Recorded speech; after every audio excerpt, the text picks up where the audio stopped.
தினம் ஒரு திருக்குறள். குறள் எண் 6.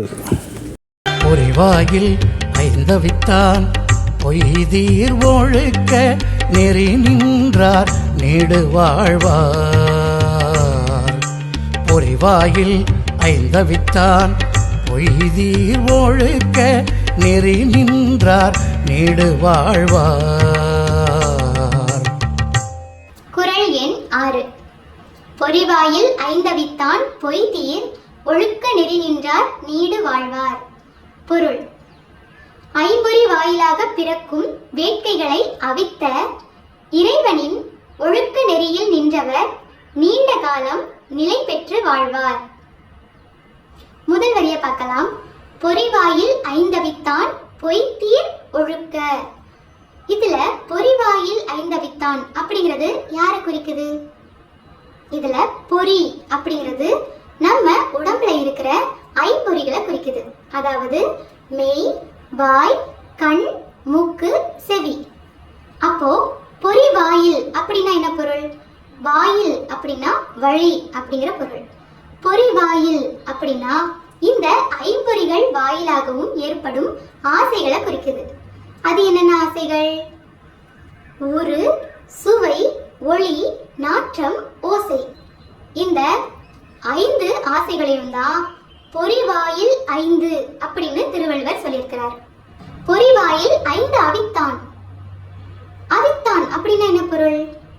அவித்தான்னா வேக வைத்தான் அப்படிங்கிற பொருளா? இல்ல, இந்த குறள்ல அவித்தல் அப்படிங்கிறதுக்கு அடக்குதல் அப்படிங்கிற பொருள். அப்ப பாருங்க, இந்த ஐம்பொறிகள் வாயிலாக ஏற்படும் ஆசைகளை அடக்கியவன் அது யாரு? யாரால ஐம்பொறிகளையும் அடக்கி ஆசைகளை துறக்க முடியும்?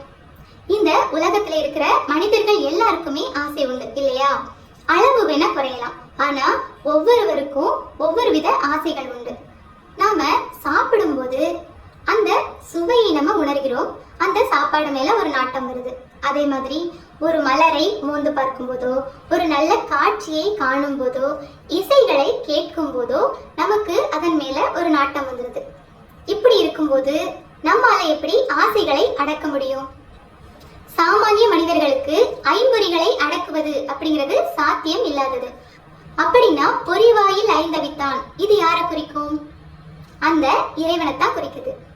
ஏற்கனவே போன திருக்குறள்ல பார்த்தோம், இறைவன் விருப்பு வெறுப்பு இல்லாதவன், அதாவது ஆசைகள் இல்லாதவன். அப்படின்னா பொறிவாயில் ஐந்தவித்தான் யாரு? அந்த இறைவன் தான். பொறிவாயில் ஐந்தவித்தான் பொய்தீர் ஒழுக்க நெறி. அது என்ன பொய்தீர் ஒழுக்க நெறி? ஒழுக்கம் அப்படின்னா என்ன? மனிதர்களாகிய நாம எப்படி எப்படிலாம் வாழணும், எப்படி எப்படிலாம் வாழக்கூடாது அப்படிங்கிறதுக்கு கோட்பாடுகள் இருக்குது இல்லையா? அதை நம்மோட முன்னோர்கள் வகுத்து வச்சிருக்கிறாங்க. இதைத்தான் ஒழுக்க நெறி அப்படின்னு சொல்றாங்க. சரி, பொய்தீர் ஒழுக்க நெறி அப்படின்னா என்ன? இந்த ஒழுக்க நெறிகள்ல சில பொய்களும் இருக்கலாம் அப்படின்னு சொல்ல வராரு. நீங்க வழக்கமா நடந்து போற வழியில ஒரு பாம்பை பாக்குறீங்க அப்படின்னு வச்சுக்கோங்க. இப்போ ஒரு சிலர் என்ன சொல்வாங்க? நீங்க தினமும் நடந்து போற பாதையா அப்படின்னா அதை உடனடியா அடிச்சு கொண்டு போட்டுருங்க, இல்லைன்னா இன்னைக்கு இல்லைனாலும் என்னைக்காவது ஒரு நாள் அது உங்களை கொத்திடும் அப்படின்னு சொல்லுவாங்க. இன்னும் சிலர் என்ன சொல்லுவாங்க? பாவம், அது வாயில்லா ஜீவன், அதை போய் எதுக்கு கொல்லணும்? உயிர்களை கொல்லுவது பாவம், அந்த உரிமை மனிதர்களுக்கு இல்லை அப்படின்னு சொல்லுவாங்க. இப்போ இது இரண்டுமே கொஞ்சம் நியாயமா படலாம் இல்லையா? இப்போ நமக்கு இதுல எது பொய் தீர்ந்த மெய்யான ஒழுக்க நெறி அப்படின்னு தெரியணும். அதுதான் அந்த இறைவனோட ஒழுக்க நெறி. அந்த இறைவனோட குணத்தை எப்படி சொல்லியிருக்கிறார்? ஐம்பொறிகளையும் அடக்கி ஆசைகளை அடக்கியவன் அப்படின்னு சொல்லியிருக்கிறார் இல்லையா? அப்போ எது உண்மையான ஒழுக்க நெறியா இருக்கும் அப்படின்னு நம்ம கண்டுபிடிக்கணும்னா நாம முதல்ல நம்மோட ஐம்பொறிகளையும் அடக்க கத்துக்கணும். அப்படி நம்ம ஐம்பொறிகளை அடக்கி ஆசைகளை அடக்கும் போது நமக்கே தெரிய வரும் எது உண்மையான ஒழுக்க நெறி அப்படின்னு. இப்போ முதல் வரியோட பொருளை பார்த்துட்டோம். அடுத்து நெறி நின்றார் நீடு வாழ்வார்.